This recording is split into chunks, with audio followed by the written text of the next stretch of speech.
In the stuffy room on the second floor of the Soviet Union's embassy in Ottawa on September 5, 1945, there was a suffocating silence, broken only by the dry clatter of a cipher machine. Igor Gouzenko, a 26-year-old lieutenant of the main intelligence directorate, felt a drop of sweat slowly trickle down his spine. The air was thick with the heavy scent of cheap Bellomore Canal tobacco and ozone from the working equipment. On his desk lay a stack of documents that, in a few hours, would change the architecture of the world order. These were not just papers, these were threads leading to humanity's most guarded secret, the atomic bomb. At this moment, we see not just an employee who decided to switch sides, but a person in a state of profound psychological breakdown. The archetype of the little man, caught in the gears of a colossal state machine, is revealed here most clearly. Gouzenko was not an ideological fanatic in the usual sense. He was a technical executor who saw the underbelly of the system and was appalled by the scale of the impending conflict. Few noticed that his decision to flee was not a spontaneous impulse. It was a cold, almost mathematical calculation for survival in circumstances where his own leadership began to show suspicious interest in him. Here we see a fatal error of Soviet counterintelligence. They underestimated the intellectuals' fear of returning to a system that grinds down its own children with the same ease as its enemies. Before we delve into the labyrinths of this spy investigation, I ask you to support the development of our channel. Subscribe to updates, give this material an approving mark, and share it with those who appreciate true historical depth. Your activity helps us find and analyze the most closed pages of the past. The world in September 1945 was in a state of strange, painful euphoria.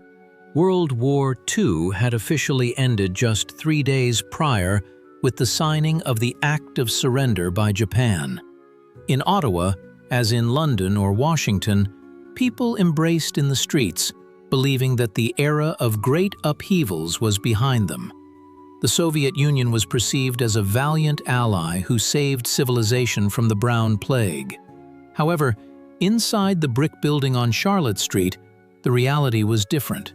Here, in the residency headed by Colonel Nikolai Zabotin, the war was just beginning.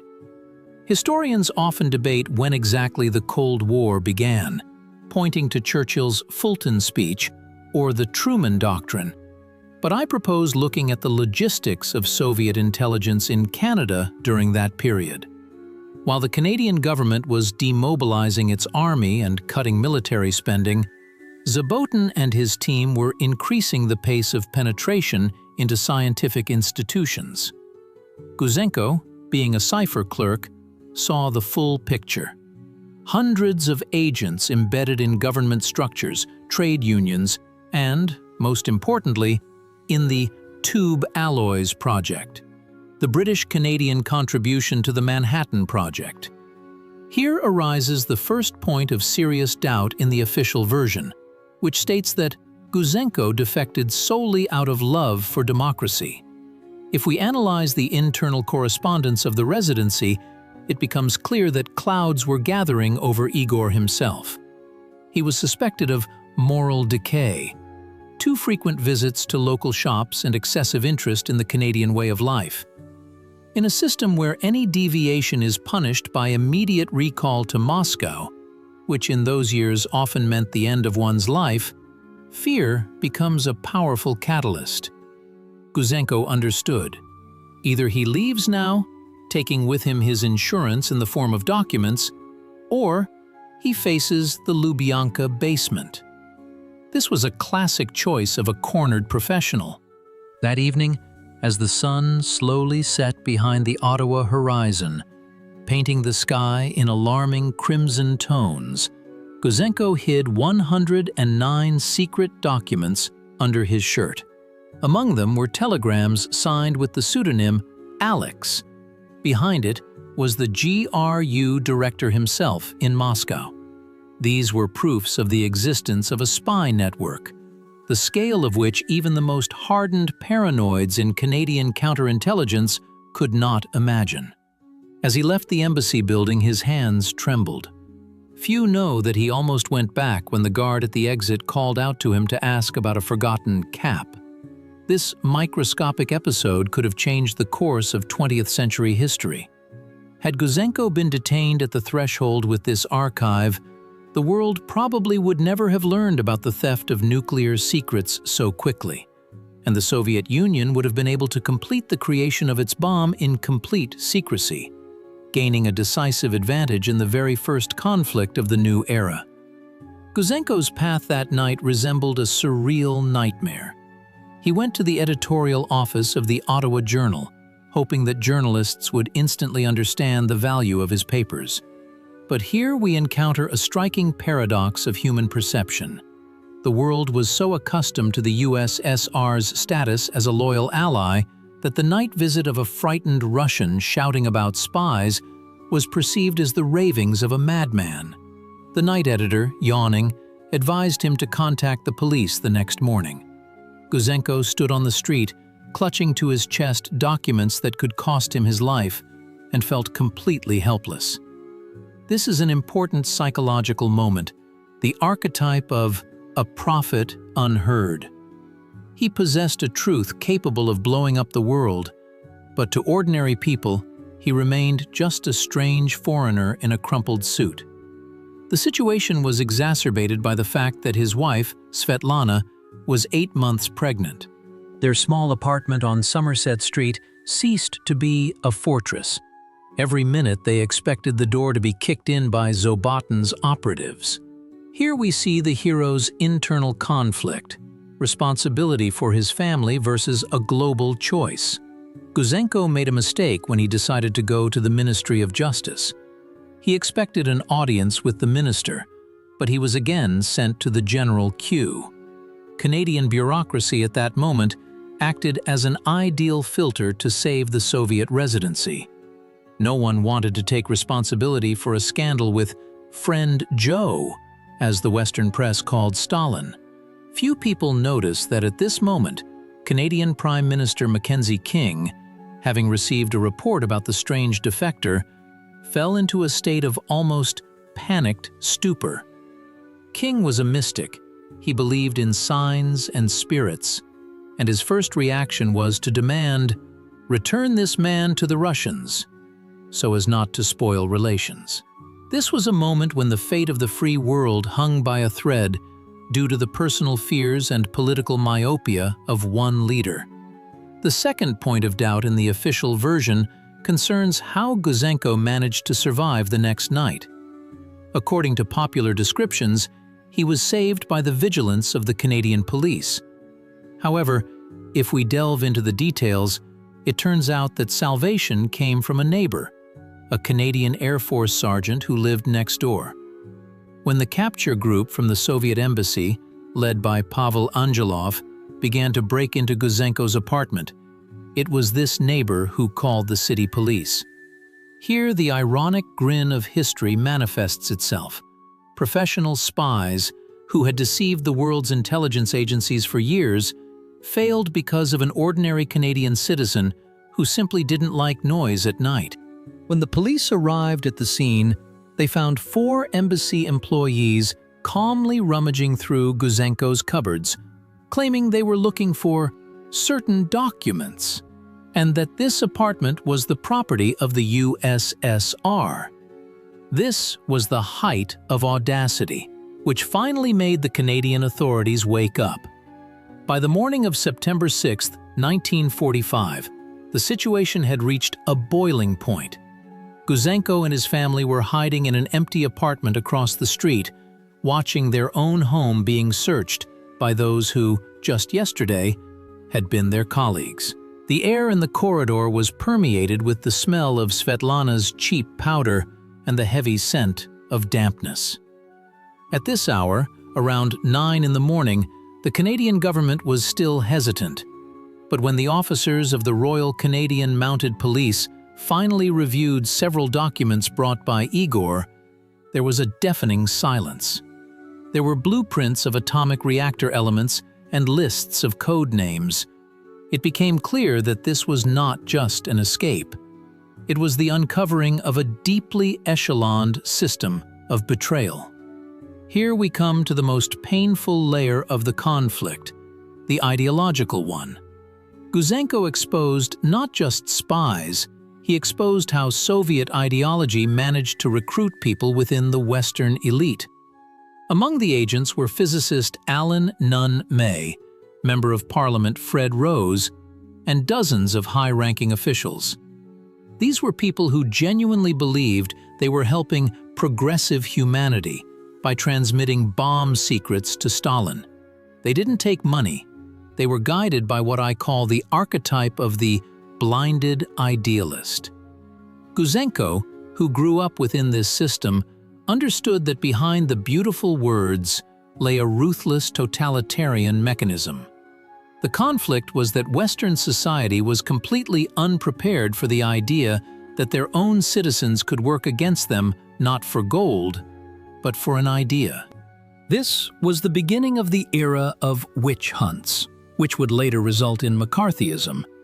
But the foundation of this paranoia was laid precisely here, in Ottawa. Analyzing Gouzenko's personality, we see a man with a heightened sense of reality. His ambitions were not related to power.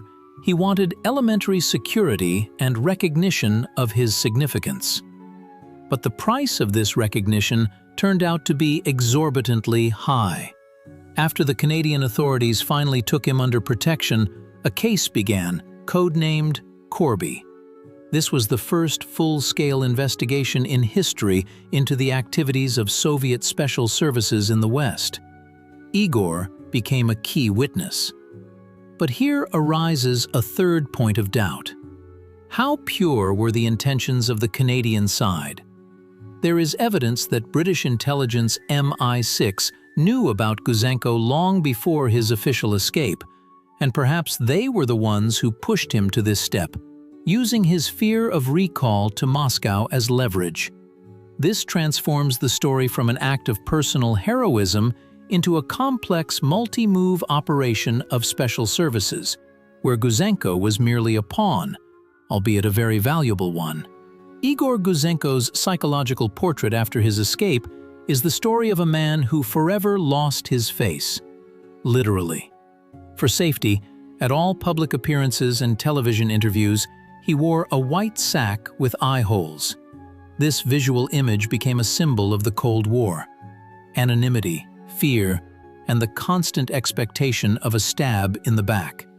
He lived under the assumed name of George Brown in a Toronto suburb, constantly changing addresses and not trusting even his own shadow. His personal ambitions to live like a Canadian shattered against the reality of life in a golden cage under the supervision of special services. Few people think about the price he paid for this freedom. The constant threat of physical elimination, for Moscow never forgave betrayal of such magnitude, turned his life into an endless series about paranoia. Here we see the tragedy of a man who saved the world from one threat, but himself became a hostage of the situation he created. Gouzenko's key decision, which determined his success, was his persistence in retaining documents. If he had come empty-handed, he would have simply been deported. His audit of the Soviet espionage system showed that it was built on exploiting the best human impulses, the desire for peace, equality, and scientific progress. He demonstrated that the scientific community after World War II became a new front line. Historians debate the reasons for such easy recruitment of scientists, but I propose looking at the psychology of that time. Many physicists believed that the US monopoly on atomic weapons would lead to a new world dictatorship, and therefore sought to restore the balance of power. Gouzenko, however, showed that this balance, in Stalin's hands, would turn into a tool of total control. The moment of truth came in February 1946. when the Kellogg-Taschereau Royal Commission was established. The results of its work shocked the world. 26 people were arrested, 11 of whom received prison sentences. But the resonance of this event went far beyond the courtrooms. It was a moment when the masks were thrown off. Relations between the West and the East instantly transformed from allied to hostile. It was the Gouzenko affair that forced Americans to revise their security protocols and initiate Project Venona to decrypt Soviet communications. Without Gouzenko, the theft of bomb secrets could have continued for years. And who knows what the outcome of the Korean War or the Cuban Missile Crisis would have been if Soviet intelligence had maintained its positions within Western atomic centers. What would you have done in Igor Gouzenko's place on that fateful night? Write in the comments whether you consider his act one of supreme courage, or if it was simply a cowardly escape of a man saving his life at all costs. Your answers will help us better understand the moral dilemmas of that era. The significance of the Gouzenko affair today is hard to overestimate. It was the first lesson in what we now call hybrid warfare. It showed that information and technology are a more important resource than tanks and planes. Gouzenko's lessons are relevant in the 21st century, when industrial espionage and cyber attacks have become an everyday reality. We see how a universal human truth, the desire for security, collides with the need for openness in the scientific world. The paradox is that an open society will always be vulnerable to closed systems that use its own freedoms against it. Gouzenko became the mirror into which the West found it painful, yet necessary, to look. In the finale of this story, we return to the image of the man in the white hood. Igor Gouzenko ended his life in 1982 from natural causes, never living to see the fall of the Berlin Wall. But his shadow was invisibly present in every political decision of the second half of the 20th century. He didn't just steal documents, he stole from the world the illusion of eternal peace. His disappearance from the embassy became the point of no return. We often look for heroes in generals on horseback or politicians at rostrums, but sometimes history is turned by a cipher lieutenant who simply had the courage to admit that the system he served was leading humanity to an abyss. His escape was not just a change of citizenship, it was an act of intellectual rebellion against tyranny that echoed in all corridors of power from Washington to Moscow. This story teaches us that even one person, armed with truth and a stack of stolen documents, can disrupt the plans of empires. But it also reminds us of the price of this truth: solitude, fear, and the eternal hood, hiding the face from the world you saved. We still live in a world whose security architecture was laid down in those hot September days in Ottawa. And every time we hear about new spy scandals or leaks of secret data, we should remember the name of Igor Gouzenko, the man who first opened Pandora's box of the Cold War and forced us to see reality without embellishment.